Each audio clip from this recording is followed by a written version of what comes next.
my talk. Here we go. How he said he living life as a gringo, where you question where you fit in every time you mingle. They say you do this with not enough that. My rapping is really bad. This life as a gringo. Yes, hello and welcome to another episode of Life as a Gringo. I am Dramos, of course, and man, I'm really excited about today's show. I know I say that a lot about probably each episode, but today is one of those shows where the topic that I'm talking about, I feel like I'm kind of like figuring it out in real time as I talk and record and speak to you. You know what I mean? I think this is like the closest thing to if you and I were to just sit down and have like a conversation about something that's been on my mind, and I'm kind of like figuring it out while talking to you. So this is kind of one of those topics. It's something that I've been thinking about. I've been kind of working through, and I thought it'd be really interesting to share it here. And I feel like it probably would resonate for a lot of people. And I think as a whole, to kind of summarize it, I would kind of say the topic is all about, living a life that is essentially controlled by others, right? And I think we can kind of go one of two ways with it, and I'll kind of dive into both to a degree. But I think, for some of us that might look like, prioritizing others' opinions or others' happiness over our own, right? And also for some people, that might mean a life where you are sort of motivated by trying to prove others wrong, the naysayers, right? The haters, the people that don't believe in your vision. You kind of make it your life's purpose to prove these people wrong. And I think I've done a bit of both throughout the course of my life. Probably most people have done a bit of both, but either way you look at it, your life is essentially being led by somebody else, right? You're not focusing on the things that make you genuinely happy or bring you fulfillment. You're focusing on what will get you that end result, be it the approval of others, or be it the ability to say "I told you so" to someone else, right? And I think either way you look at it, either direction you're kind of taking in life, I think either of those options, if you choose to take them, and I think we all do at certain points throughout the course of our lives, they all lead to the same sort of end result. And I think that is an incredibly empty feeling, and a life that is not truly fulfilled, and one that, you're not truly meeting your own potential, in various ways. So I wanted to kind of dive into that because I've been having a lot of realizations about my own life, and we'll talk about that in our Mi Gente segment. Some good, where I'm really like proud of myself, where I feel like I've come a long way from where I used to be when it comes to this topic. And then, on the other side of it, where I'm still kind of working through, what exactly motivates me and keeps me motivated, and what's worked in the past and what is no longer working for me. So I want to talk about that in our Mi Gente segment. And of course, we'll get y'all's take for our Ask a Gringo segment. But first, I wanted to kind of just do a bit of a deep dive. I did some research on some interesting articles that I wanted to kind of share with y'all about this topic, and various kind of points and takeaways into this idea of living a life that is essentially, whether you realize it or not, being controlled by outside forces, right? That is being led by outside forces. So we'll do that deep dive. So let's just get into it, man. I'm really excited to kind of work through this with y'all. And we'll do that deep dive in a segment we call For the People in the Back. Say it louder for the people in the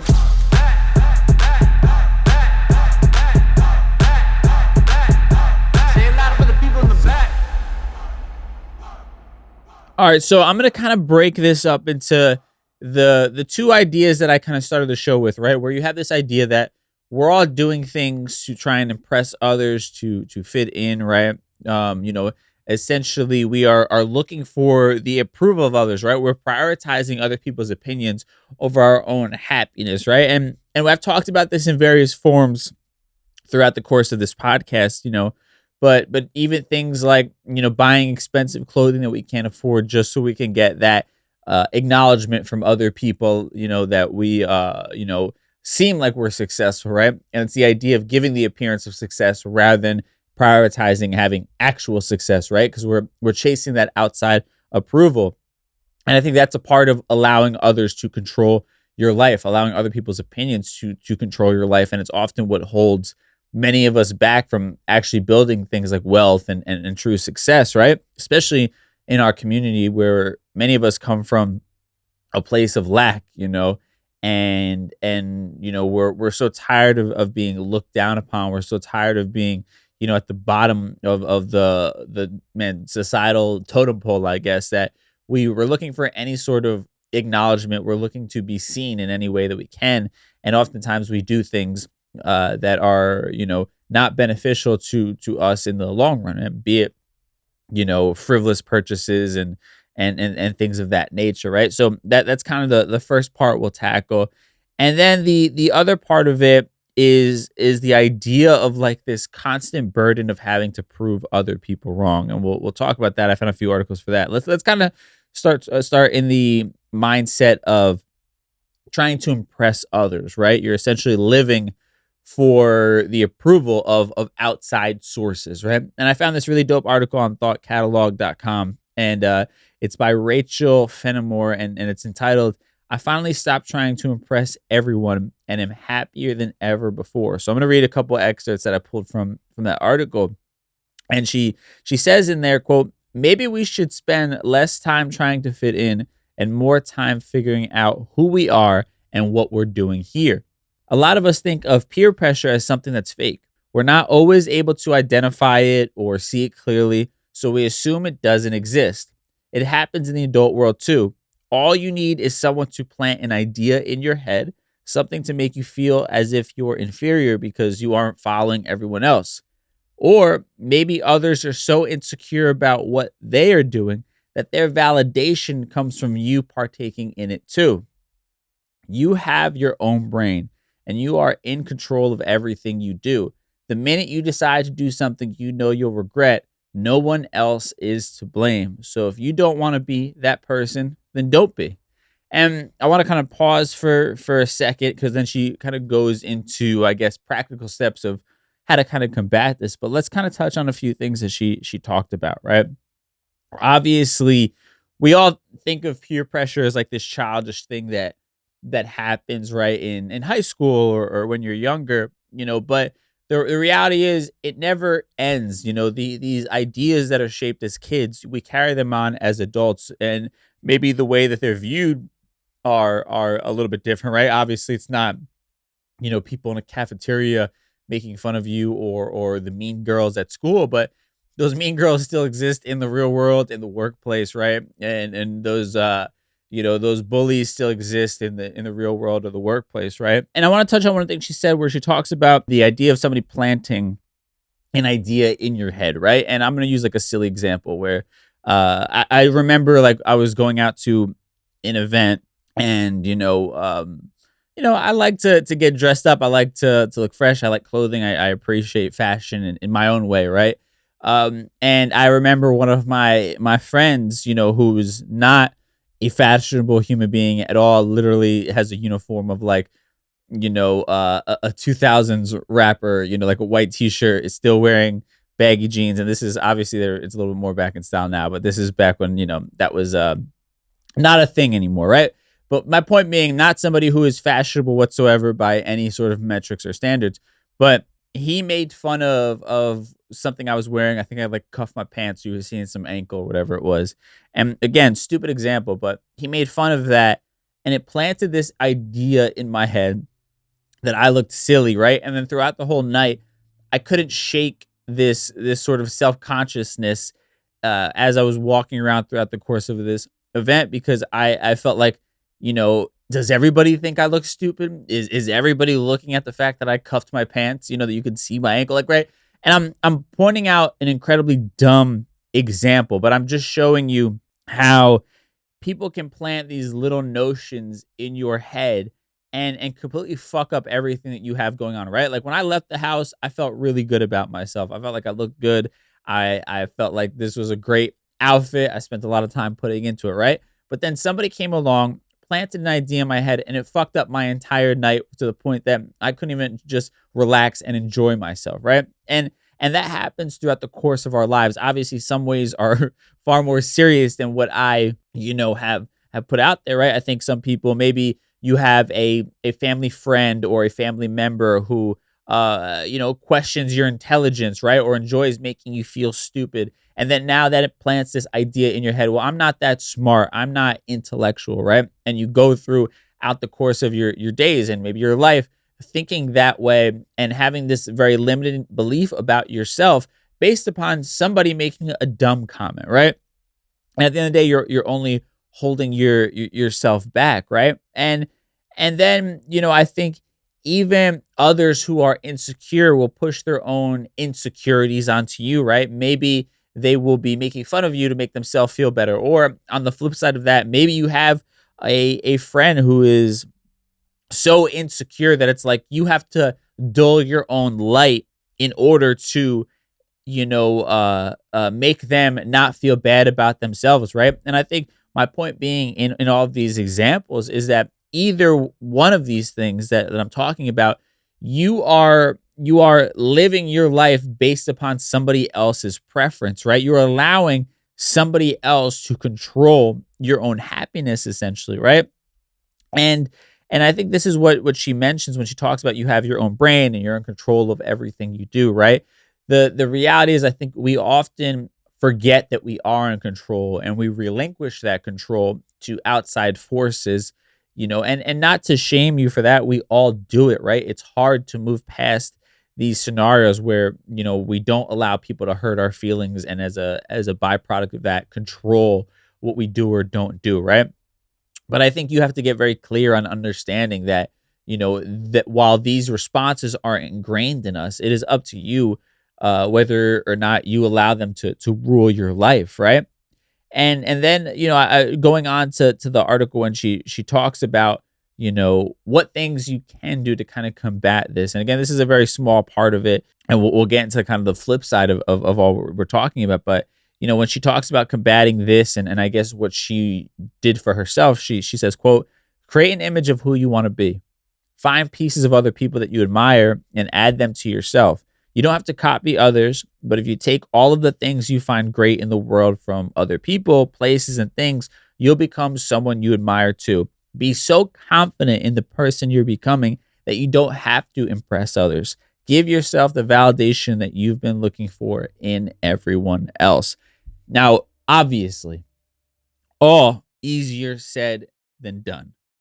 But I truly think that so much of our unhappiness comes from the amount of power that we give to others and their opinion. And again, I am speaking this from, my heart as somebody who has done this and still continues to do this in various ways, right? But it is important to give yourself that validation, right? I think we're shamed in like society for whatever reason to like compliment ourselves, right? To feel good about ourselves or the work that we're doing.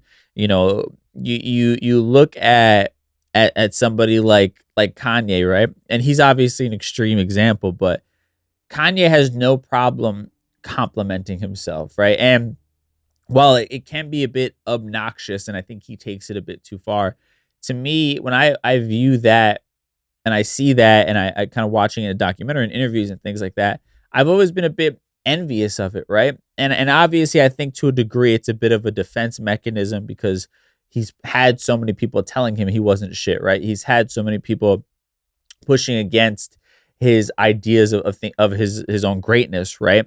And while that is all true, and while this seems like a defense mechanism, I also think it's actually incredibly inspiring that he sort of has built up this wall. And I think we all kind of can take a page from that. Now, obviously, we don't have to sit there and borderline become a narcissist in the way that Kanye has, but I think creating defense mechanisms like that and being unafraid to celebrate your own greatness, I think is not only important, but essential for our own happiness and fulfillment in this life. I don't think there's anything wrong with recognizing our own talents, our own beauty, appreciating ourselves as we are. I recognize that in my moments of feeling down or where life seems really heavy, I'm not loving myself truly, right? I'm not appreciating all that I've done, all that I am, the gifts that I have, right?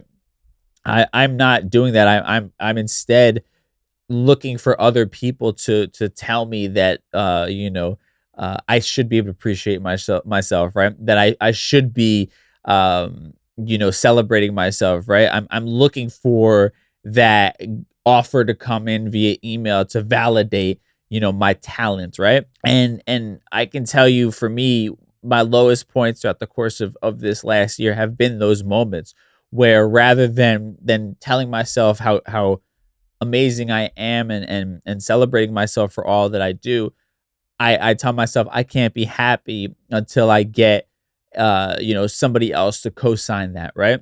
And I'll dive a bit more into my story when it comes to that kind of thing.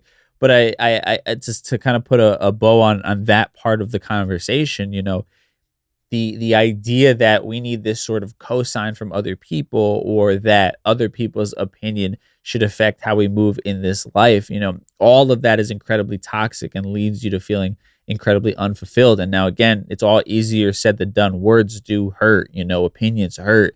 Other people talking negatively about you, it hurts. But you have to create a practice of combating those things with your own self-love, right? And again, I think Kanye is an extreme example, but I think you could take pieces of that, right? Kanye has created this wall because of all the negativity, where he now talks about his own greatness, again, to the extreme. But I think there's something to be taken from that. And then kind of the next part of this idea of living your life for other people is when you become obsessed with trying to prove them wrong, right? And them is like this proverbial thing. Maybe for some people you have specific examples. I know I did, but also it becomes this like outside thing, so much bigger than the original people that you were trying to prove wrong, right? And this is something I have been so guilty of. I still struggle with it. And I think I'm literally, like, as I was doing research for this episode, coming to terms with how much of it I've allowed to kind of control my everyday life and my own happiness on a daily basis, right? Now, I pulled a couple articles when it comes to this particular topic, but the Metropreneur has an article, metropreneur.com, and it says, The Prove Them Wrong Mentality, and it's by Ryan Frederick, right? I'm going to read a couple of excerpts from them that I found to be really interesting. Now, this one is about business founders, so you're going to hear them use the word founders, but like anything else, I think you can pull information from any sort of source and interject yourself in as it fits. But they're going to reference the people they're speaking of as founders. But to me, this is a universal thing for people and brands and anybody that is, creative or just a normal person living their life as well. I think you can pull from this if you just look past some of the terminology that they're talking about, right? But in this article, they say, quote, "When you're underestimated and people don't believe in what you're doing, it can be incredibly motivating early on to prove them wrong. The need to prove people wrong is a powerful feeling that can become the catalyst a founder might need when they are starting out. But founders must move beyond the motivation of proving others wrong and instead focus on proving themselves and the people that do believe in them right." And man, I can personally attest to this, where I would say majority of my success has come from the motivation that I found in trying to prove others wrong, right? Whether it was my parents, whether it was my friends that I grew up with, whether it was industry people, whatever it might be, that whole notion of like Michael Jordan. If anybody's watched the 30 for 30, the what is it called, the Last Dance, right? Where they talk, where everybody's making a meme about this thing where he was like, I took it personally, and he would go off and like have a great game or whatever on like the littlest thing. And that was like his motivation. That has been me throughout the course of my career, and it's yielded some incredible results. But it's also burnt me the fuck out and not allowed me to enjoy those results, which again we'll get into. But I just wanted to kind of reference that because it's something that hit so close to home for me when prepping for this, and I'd imagine for a lot of people, I'm sure that resonates as well. Now, continuing on with the article, they say, founders who stay too focused on the detractors and disbelievers end up putting too much time and energy towards proving them wrong, which could otherwise be applied more positively and constructively elsewhere. If a founder remains in a, quote, prove them wrong mentality and doesn't mature past the negativity and disbelief around it, it will eventually fatigue them. And speaking to my own experience once again, this has been incredibly true. I think I've lived much of my adult life in a constant state of fatigue because I've always been trying to prove somebody wrong. And I think, even to the point of my own personal life, I think I've depleted myself of the energy to really enjoy a fruitful personal life because I can't get out of the mindset of trying to prove other people wrong, right? This obsession with trying to prove other people wrong takes away all of my time and my energy, right? And at the end of the day, I have nothing left to give elsewhere.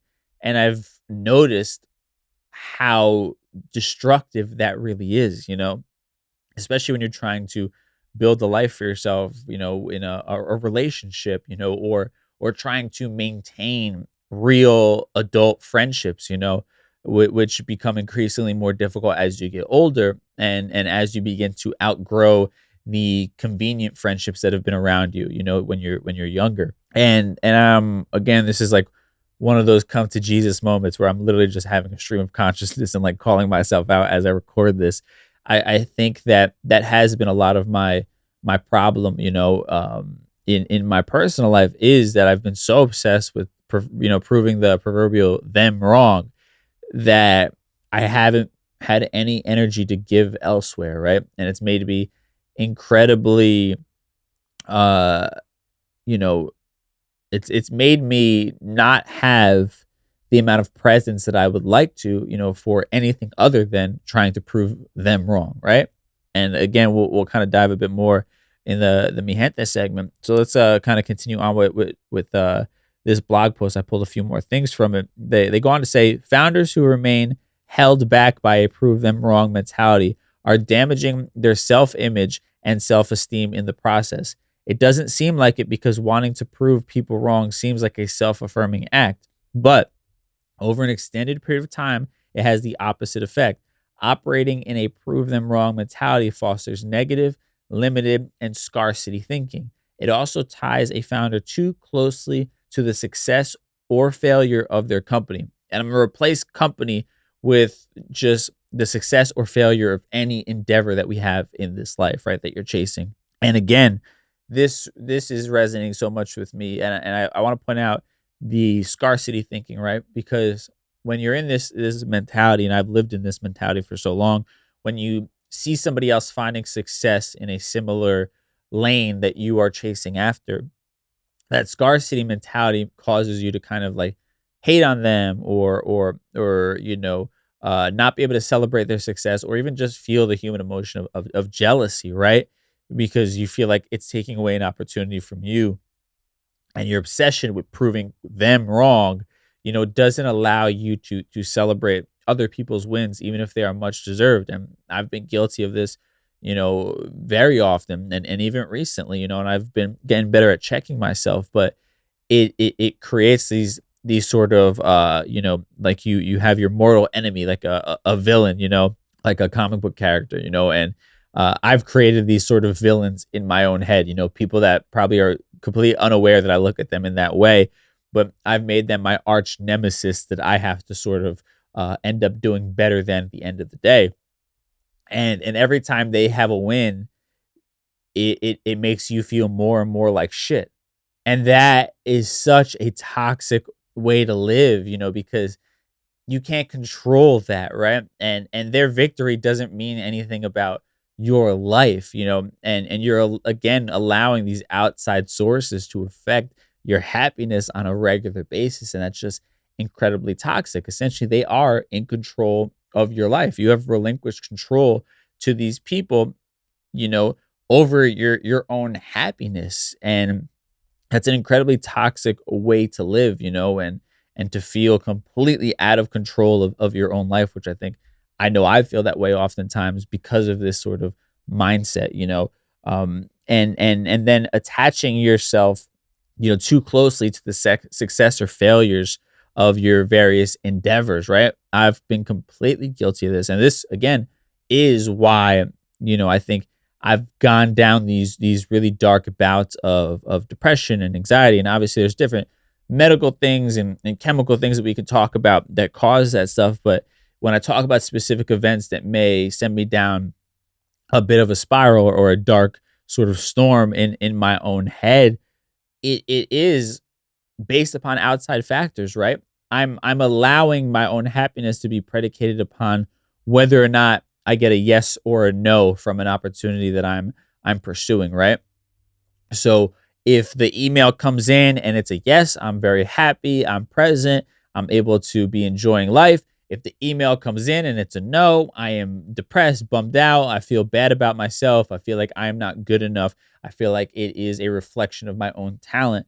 And again, that's the toxic nature of this. I'm allowing these ideas that I have, or these projects that I'm working on, or these endeavors to essentially be one and the same as me, right? To basically say that if one of those things fails, that means that I personally am a failure. If one of those things does not reach the level of success I would hope it is, that means that I am not as talented as I thought I was, right? And the truth is, not every idea is going to pop that you have, right? Not everything is going to pan out exactly as you'd hoped.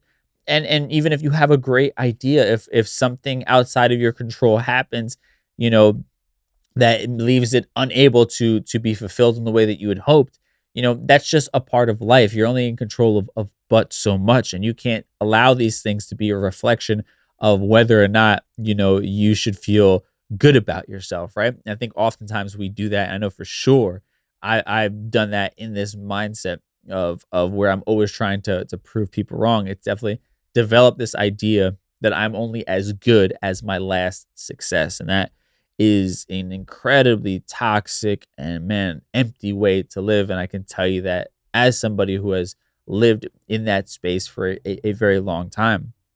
Now, kind of wrapping up a couple last things that they say in this article, they say founders need to be able to separate themselves from their companies. Having to prove people wrong links a founder's identity to that of their company, which is unhealthy for both, right?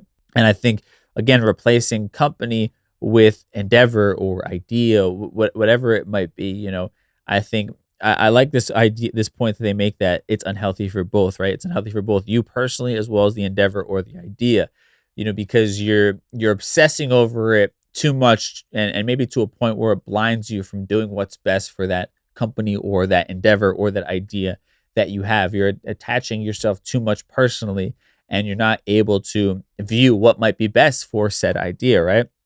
And the last thing they say in this article is, if you are a founder who finds themselves trying to prove people that don't matter wrong, pause and come to terms with the fact that this is wasted energy and time. Be intentional about focusing your efforts instead on your supporters and backers. They've earned your time and energy. Choose your motivation wisely and then leave the others behind. And to me, this is really profound because I've never actually thought about it in this way. And maybe it's obvious for some, but rather than focusing on proving the haters or the naysayers wrong, why not focus on proving yourself right and proving the people who do support you, the people who do believe in you, proving them right. And the people that believe in you could be your significant other, they could be your family, your friends, whatever it is for your life, but allowing them and allowing yourself and your own happiness to be the focus, to me, is so profound. And I'm sad that I haven't even thought about it in this way, but I think to a degree, when I talk about leading with love, that kind of is this idea, right?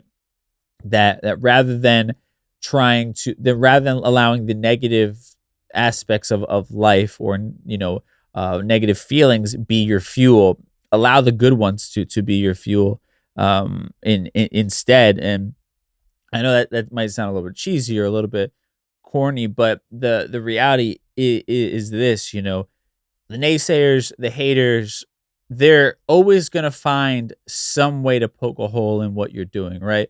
There's always going to be a nicer car that they can point out, like, oh, okay, yeah, maybe you bought this Ferrari, but you couldn't afford to get this one, right? And that's an extreme example, but I think we all can resonate to a degree with like an example like that, where somebody gives you like this backhanded compliment where it's like, oh, that's nice, you're able to get that. What happened? You didn't want to do this? And it's like it takes away the wind out of your sails, right? Rather than focusing on the people who actually already fuck with you, right? And trying to prove them right for investing in you in whatever way that they have, and trying to prove yourself right for investing in your own talents, right?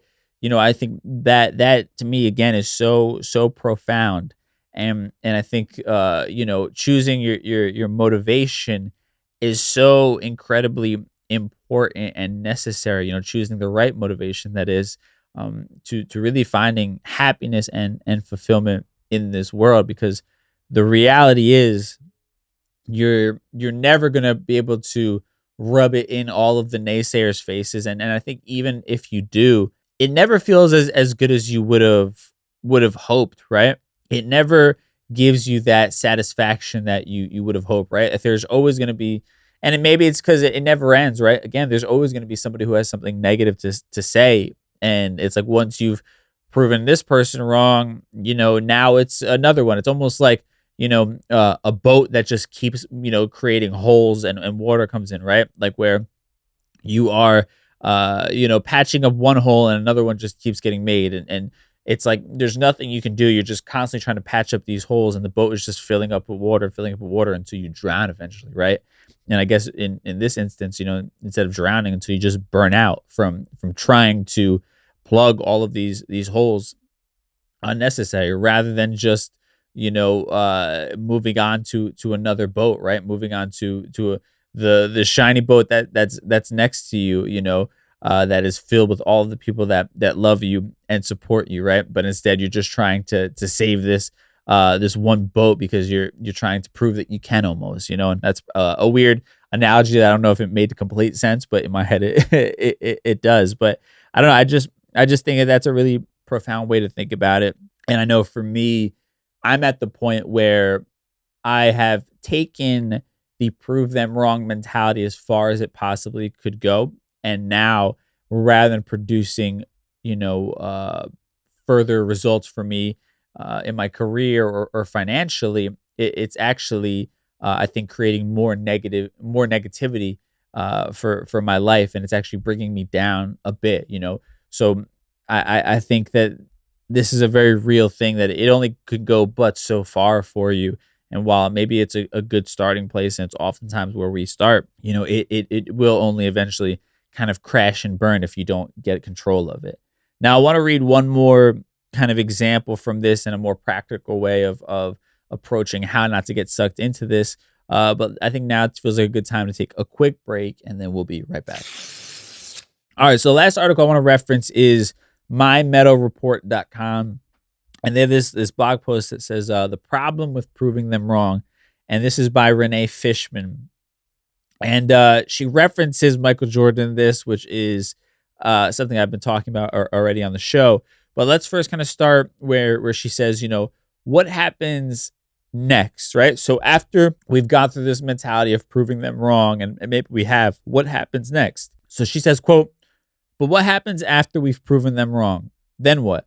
Maybe along the way, you come to love the thing for itself. You find value in it for its own sake. But what if you don't?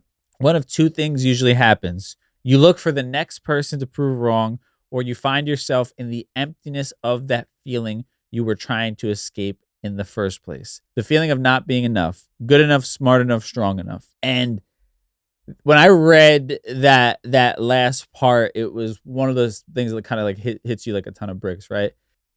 You find yourself, with one of two things happening, right? You're looking for the next person to prove wrong. I've done that, and I feel like I've exacerbated all the people that I could possibly try and prove wrong at this point.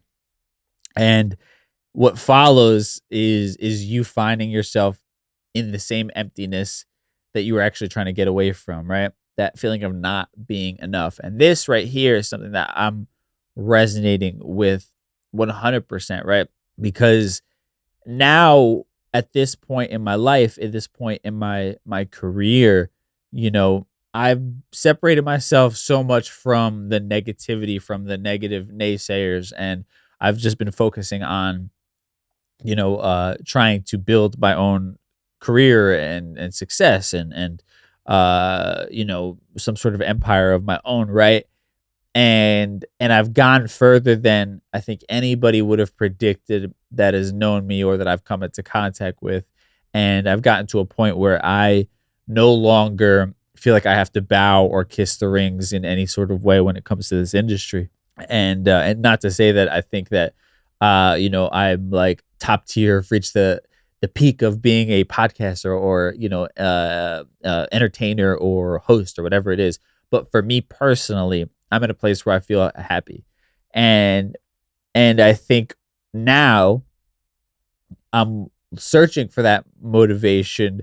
I am searching for the next thing, or even sitting down and wanting that feeling of like fulfillment to wash over me, that in my mind I know I should have, because I know that I've achieved something great. I know that I'm doing things that I love doing, but I still can't escape that feeling of not being good enough, right? Because it feels like something is still missing, because that constant chase that I have been on has become normal to me, right?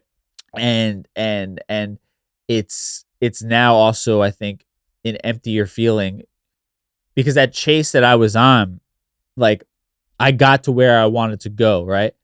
And where I wanted to go was to be at a point where nobody could tell me nothing, right? Where the people that I specifically was looking to prove wrong, I have. And then it's like, okay, but now what, right? Like, I wasted all of this time trying to prove these people wrong, but it's not giving me half of what I hoped it would, right? And that's that feeling of emptiness, right?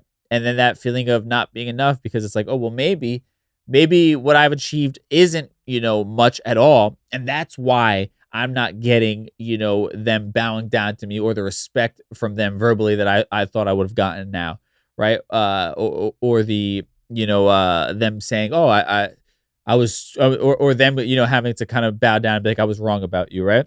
So then it starts making you feel like, well, maybe maybe it's because I'm not making enough money. Maybe it's because my podcast doesn't have this many listeners. Maybe it's because I'm not driving around a fancy enough car.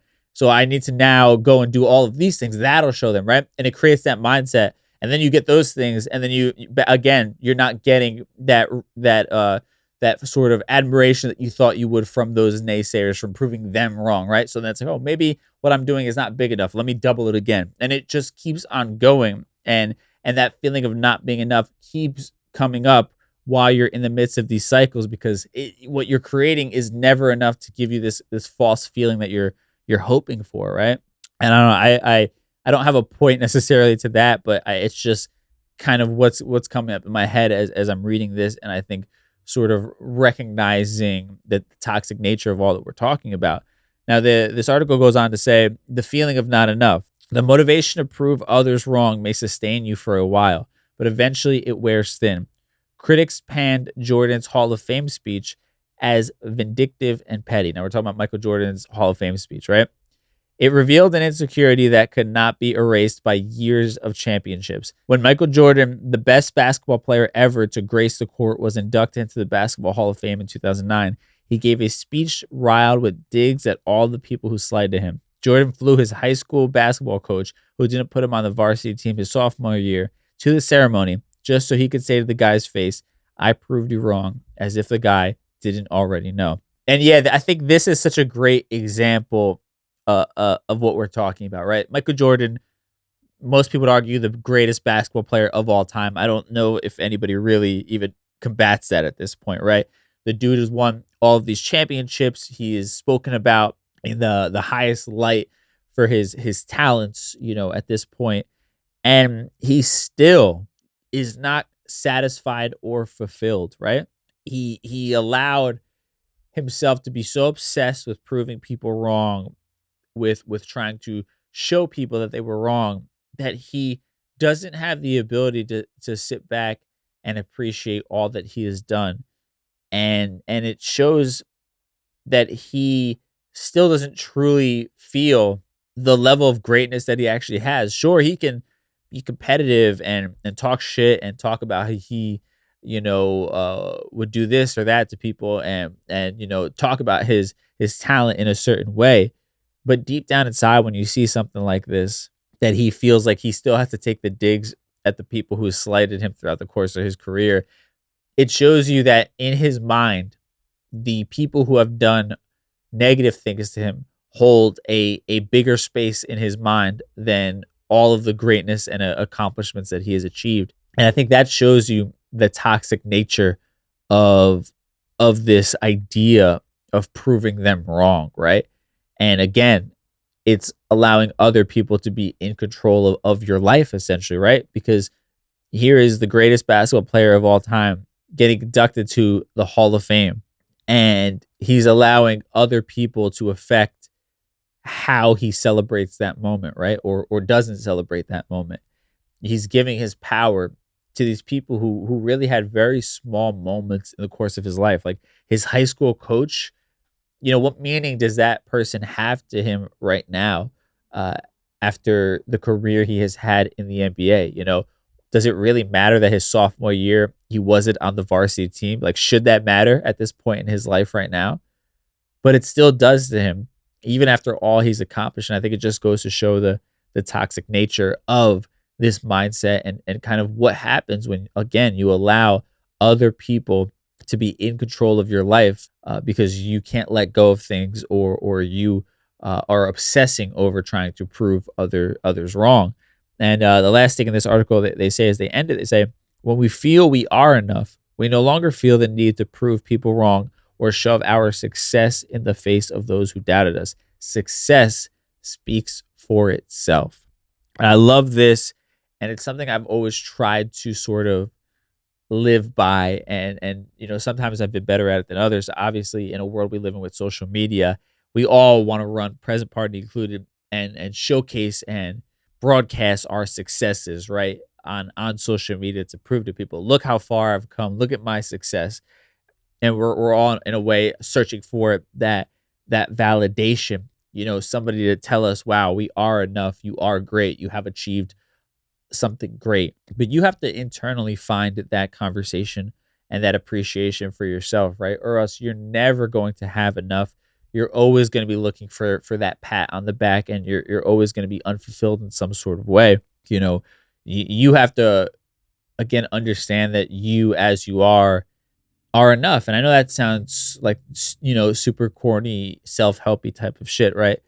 But the reality is you have to recognize that when we're all looking for that pat on the back, when we're all looking for that Instagram like or somebody commenting, that they're proud of us or this, that, and the third, right?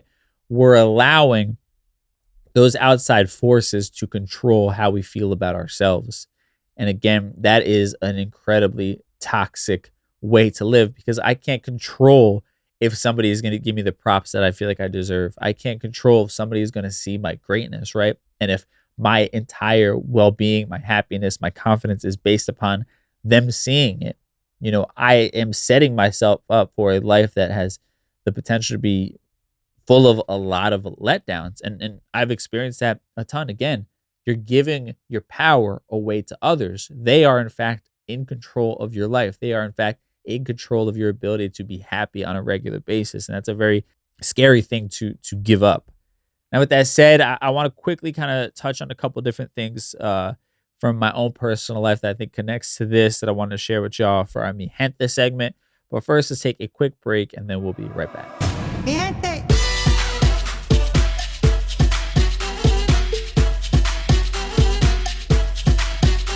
So I know I touched on a few different things in the last segment as far as, my own personal attachment to this idea, or why this has been affecting me, or why I want to talk about it.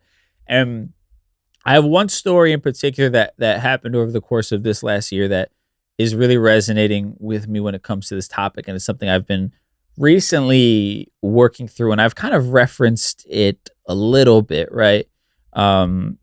Throughout the course of the podcast, but I don't think I've laid it out completely in this way. But, for me, one of the biggest life changes I made over this last year was quitting the Breakfast Club, right? And it was an incredibly difficult decision to make, and I've talked about that. You guys have heard that that story, if you follow the podcast, and there's plenty of episodes to kind of talk about that or hear more of it, I would reference the Being Unbroken episode if you know are unfamiliar or a new listener. But quitting the Breakfast Club was a giant moment in my career. But then everything that followed it, I think, was kind of set me on this incredibly toxic path for the better part of a year, right? So I had made a video after I quit the Breakfast Club that I put out on YouTube, and it went pretty viral, like it unexpectedly. It was all about why I quit the Breakfast Club, and it drew a lot of attention. A ton of comments. The Breakfast Club, listeners were all kind of chiming in. You had certain hosts going on their podcast, and some people were saying they were talking about me, others were saying they weren't, right? But it felt like it, kind of talking shit almost. And this isn't taking shots at anybody. I've had conversations with them, privately and things like that. But this is what it kind of felt like, right? It felt like, there was this sort of anger towards me for thinking I could be something more than I was in that position, right? And you had the comments sort of backing that up to a degree of like, Dramos is boring as hell, who's gonna want to check him out outside of the Breakfast Club, right? And all kinds of things like that. And this was my first experience really having a lot of mixed messaging when it came to people's responses to things I was doing, right? Generally before that, overwhelmingly positive. Obviously you had your assholes here and there, but this was really kind of where it felt like it was split, where some people were super happy for me and motivating me to do things and excited to hear more content. And then you had others who were, not seeing the vision, right? And some of them being people who were in positions of power, it felt like, to a degree, right? And again, a lot of this is my own feelings. A lot of this, it might be a narrative I create in my own head. But that's what it felt like for me. So when I left the Breakfast Club, I left with a lot of kind of fire inside of me. I can remember like journaling and kind of my words to myself were like, I'm going to prove these people wrong. I'm going to become their competition, right? All these different things that I was using to light that fire in me to really just go crazy for this year of building up all the things that I wanted to do, right? And that became my obsession, proving the Breakfast Club, listeners and all the haters wrong, and anybody that didn't promote me within, prove them wrong, right? And again, it was a story that I made a lot bigger in my own head, but there were some little like things there that I was able to kind of feed off of, right, from the internet and whatnot. So that became my mission for that better part of that year, and I took on almost every opportunity I possibly could throughout this time period, whether it was just for financial gains, whether it was for opportunity's sake. Like my own happiness was actually put to the side, and the main focus and the main priority was proving people wrong, right? I didn't care about the fact that I was exhausted, that I was, working, crazy 14-hour days, if not longer, that I was running on, 4 hours of sleep a day. Like I didn't care about any of that I was ignoring my girlfriend, that I was, not being responsible with my new puppy that I got and kind of putting that burden onto her, and not taking care of my home and all of these different things, right? Like my goal was I was hell bent on proving people wrong, because I felt like, I because I allowed my self-worth to be validated by whether or not I was able to prove them wrong, right? Like if I was able to go out and find success without them and essentially quote unquote prove them wrong, that meant that I was talented. And if I wasn't able to find success in that way where they noticed what I was doing, that meant that they were right, that I wasn't talented, I wasn't good enough, and I should have just stayed in my role, even though it didn't make me happy, right? So again, I gave up that control of my life. And what happened was I got an opportunity to possibly be the third host on a morning show, and it was for Spotify. And I got obsessed with this idea, right? Because this would have made me the Breakfast Club's competition, right? And maybe not directly because it's a streaming platform, this, that, and the third. But in my own mind, the idea that I would be on a morning show as a host made me their competition. And it was like, yes, this is it. The universe has given me the opportunity. I'm going to fucking will my way into this. And when I get this gig, when I sign that contract and get announced as the official third host on the Spotify morning show, I'm going to make a whole fucking YouTube video about it, a whole Instagram post. I had it all planned out. I'm going to pull up all the negative comments and call all these people out, rub it in their face like you guys were wrong. I literally left and got my own morning show. And that was like my mindset. That was going to bring me the validation. That was going to, bring me all the happiness, joy that I had been searching for. And what happened? I gave my happiness and my ability to be happy. I gave the control of that away to somebody else, right? I allowed essentially Spotify to control whether or not I felt validated, whether or not I felt talented, whether or not I felt successful, and whether or not I felt happy. I allowed them to be in control of that. And when I say I allowed them to be in control of it, I mean that, basically I predicated my own happiness on whether or not I would get that job officially, right? And whether or not I would then be able to use it to rub it in everybody's face, right?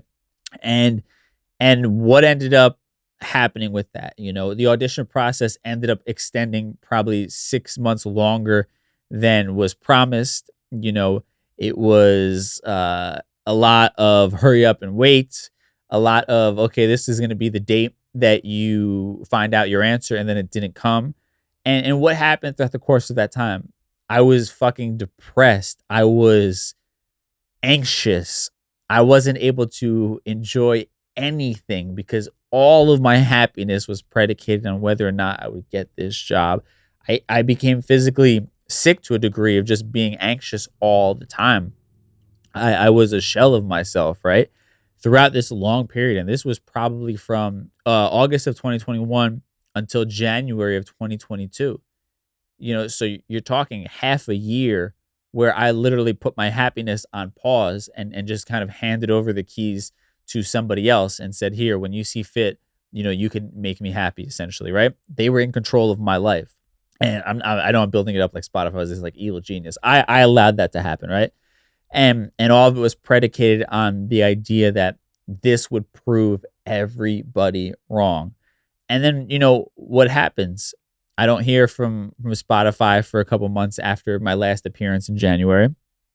And at that point, I'm beginning to kind of let go of a bit of the control that I've given them, but it's still something that is in the back of my head. And then all of a sudden, a few months later, they announced that the morning show actually got canceled. It's no longer going to be a show. And obviously that was incredibly disappointing, but to a degree it was very freeing because I realized, kind of backtracking a bit, I was sort of allowing them to dictate whether or not I felt like I was talented, right? And it was like, if they want me on this show, that means that I'm talented. And even the fact that this process took so long, I allowed that to be a reflection of my own talent, right? I was saying if I was that good, they would have immediately made me an offer and I wouldn't be doing this elongated audition process, right?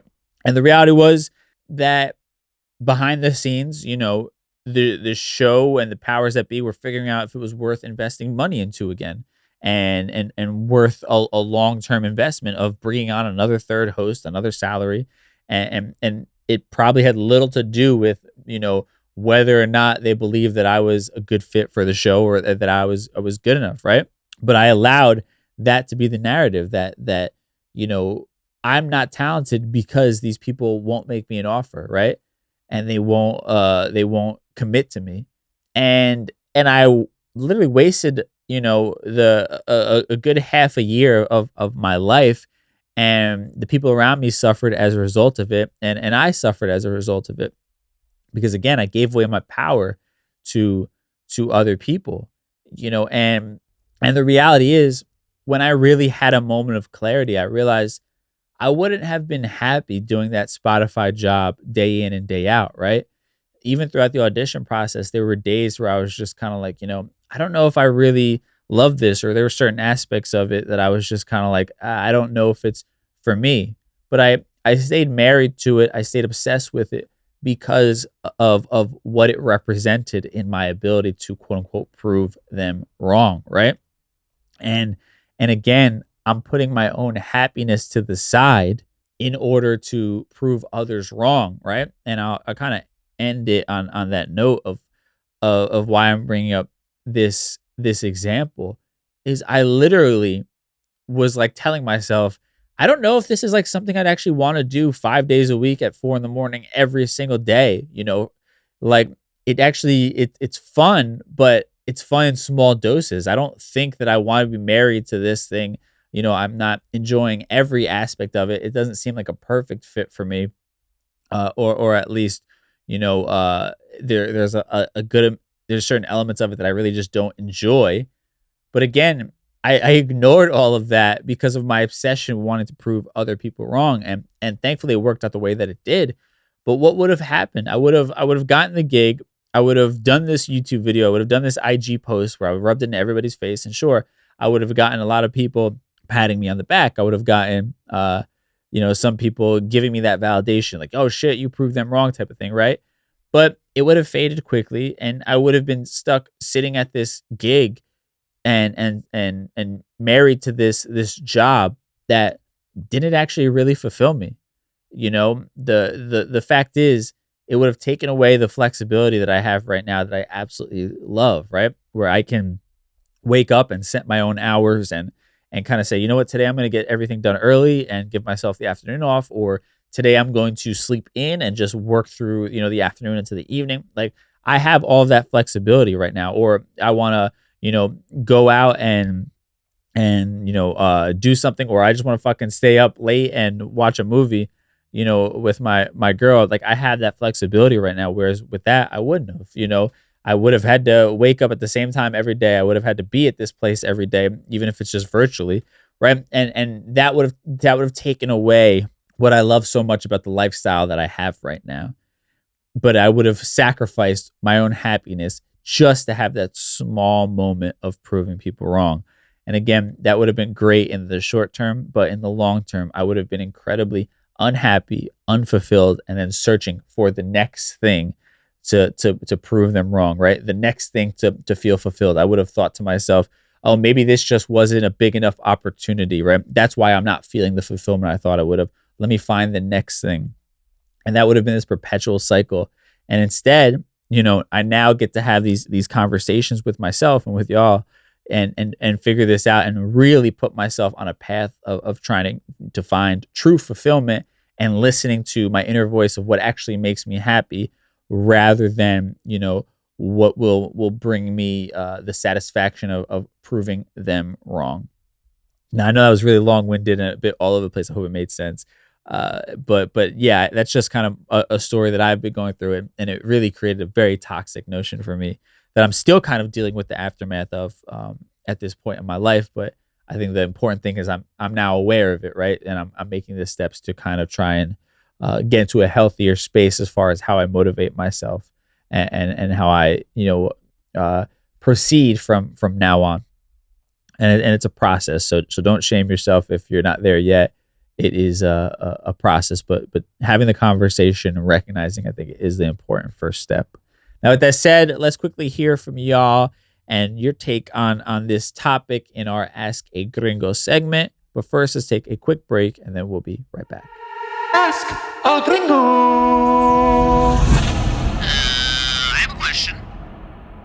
All right, so for this week's Ask a Gringo segment, and at DJ Dramos on Instagram, if you want to be a part of these conversations, the question I asked is, what have you done to make others happy at your own expense?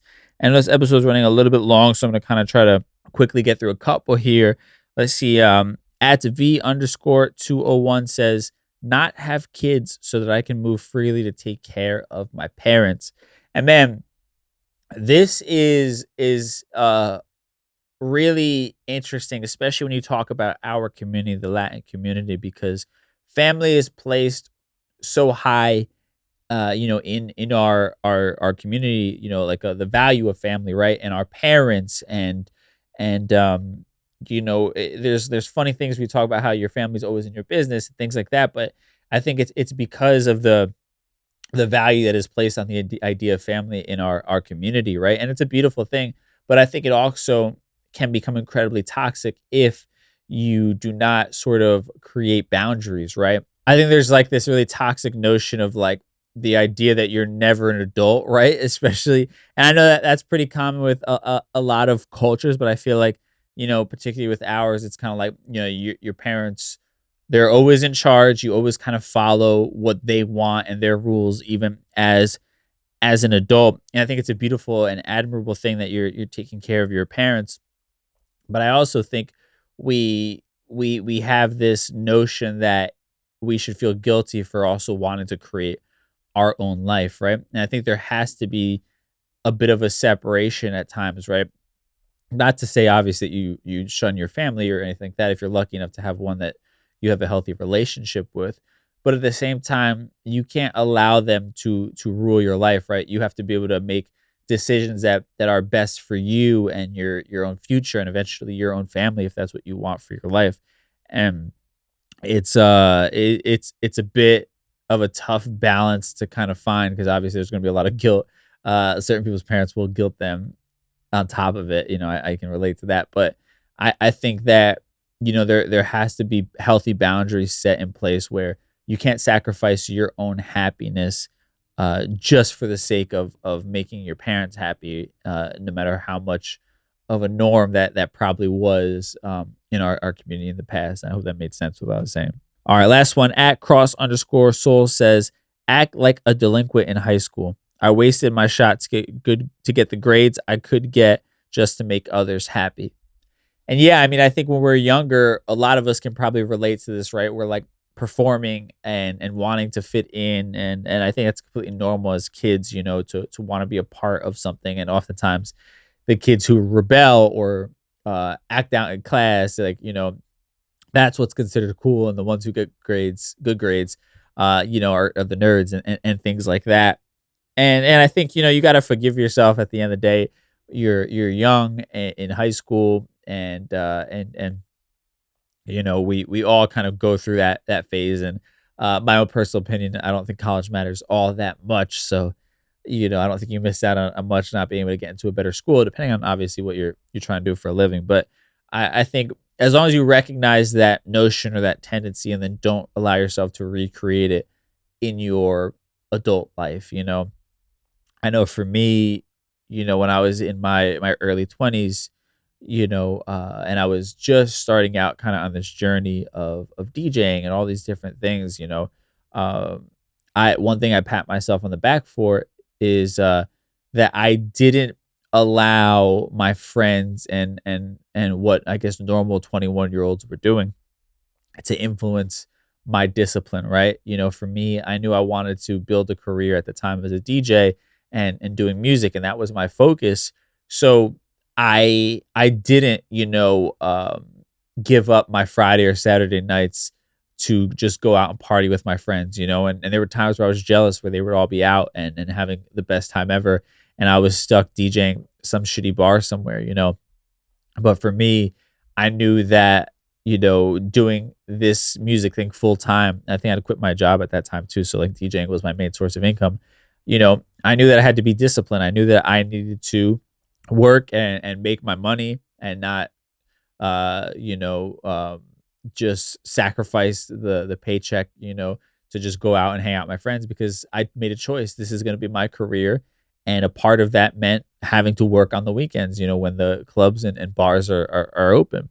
And I had to have that discipline, at a time when it was really tough. But I'm grateful that I did because it led me to the various opportunities that eventually put me on the path to where I am today, right? That level of discipline and that sacrifice has helped give me the life that I have right now, and I wouldn't trade it for the world, So I feel incredibly blessed and proud of myself that I, didn't follow the crowd or I wasn't wavering in my discipline just for, the short-term gratification of going out and partying with my friends at the time. With that said, thank y'all so much for the questions and participating, or the answers and participating, I should say.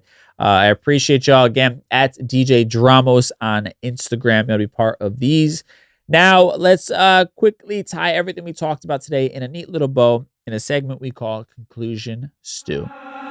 Time for conclusion stew.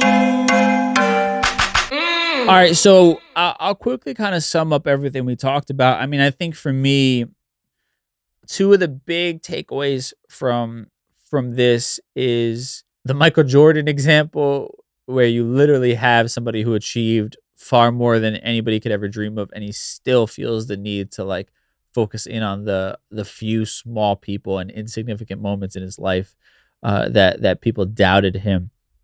And I think that that's a glaring example of like the never-ending hunger for validation that you could set yourself up on if you're not careful, right? Michael Jordan has achieved so much more than many of us could ever dream of, yet he still feels that emptiness and he's still on that chase for validation. And to me, that's the ultimate cautionary tale of like what I don't want for my life, right? I never would want to achieve that level of success and still not be happy. That just seems so incredibly depressing. So I look at that as a really big cautionary tale to shift the mindset of what I'm living for and who I'm living for, right? And at the end of the day, recognizing that with all that success, all that money, he still is allowing others to control his life. And that's a very scary, scary thought.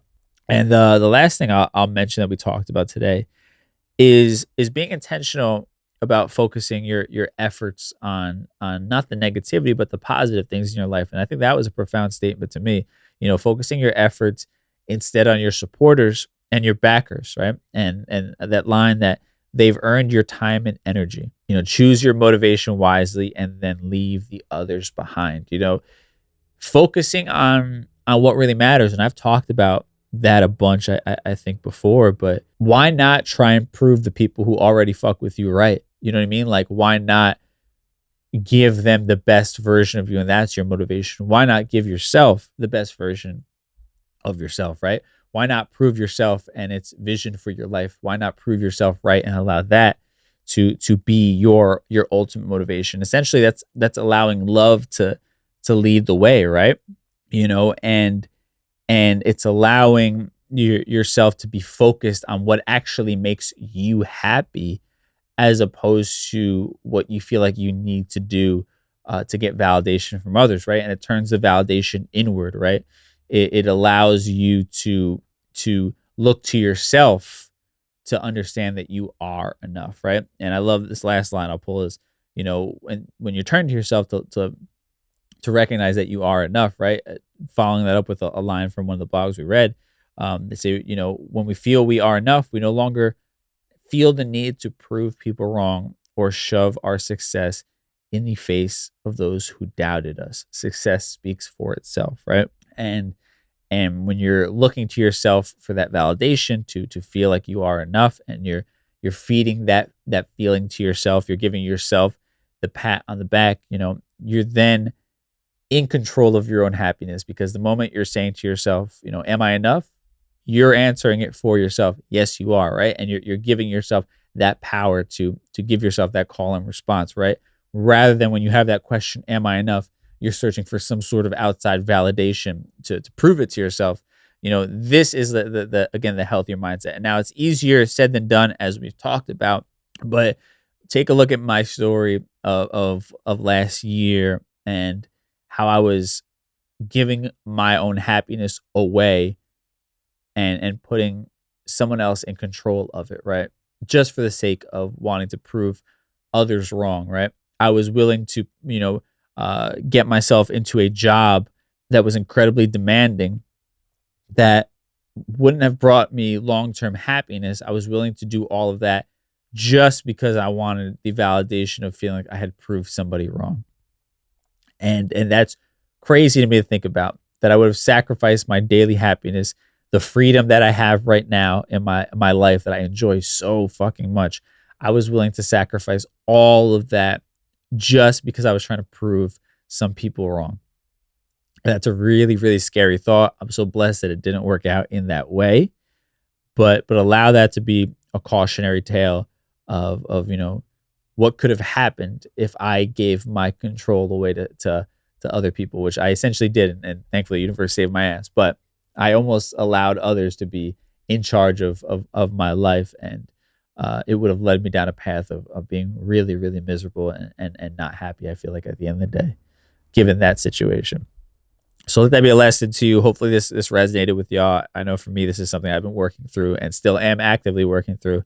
So let me know if a part of it resonated with you. DM me at DJ Dramos on Instagram. I always love to hear your thoughts and what kind of has been speaking to you that we've been talking about on the show. With that said, I'll catch y'all on Thursday for our Thursday Trends episode. Till then, stay safe. I'll talk to y'all soon. Peace.